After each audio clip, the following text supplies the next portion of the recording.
Hi, I'm John Nielsen with AAA's Approved Auto Repair. And maintaining the fluids in our vehicle's engine is important to protecting our investment in the long run. Now, a fluid that we need to consider is the engine coolant, and there's been a number of changes in recent years.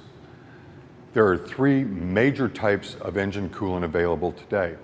There's organic, inorganic, and hybrid organic. Now, those terms are important, but most people refer to the type of antifreeze in their car based on the color. There's the old-fashioned green, then there's yellow and red and a number of other colors in the marketplace today. These are really important to know the color because if you need to top off your antifreeze, you want to make sure that you're using the same type. So if your car comes with a green antifreeze, you want to make sure that that's what you're filling it or partially filling it with. If you mix the antifreezes, you run the risk of causing damage to your engine in a relatively short period of time.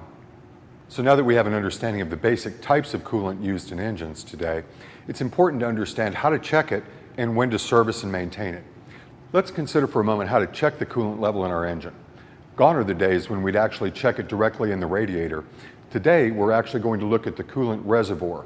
The coolant reservoir is usually in the front of the engine compartment, and it's going to have marks in there that tell you the minimum and maximum, in which case you want to make sure that the coolant level when the engine is cold is between those two lines.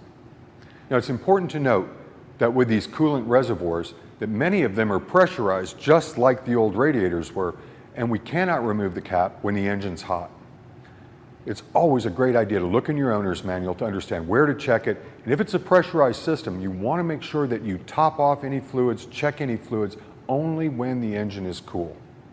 The final consideration is going to be engine coolant change intervals. Like we've said a number of times, this is something that we want to look in the owner's manual and get the manufacturer's recommendation. It can vary anywhere from 2 years to 5 years in length. When given a range, I would err on the short side.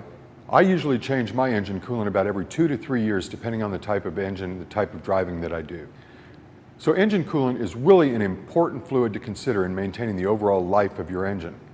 These tips are going to help you make the best choices and protect your investment for the long run.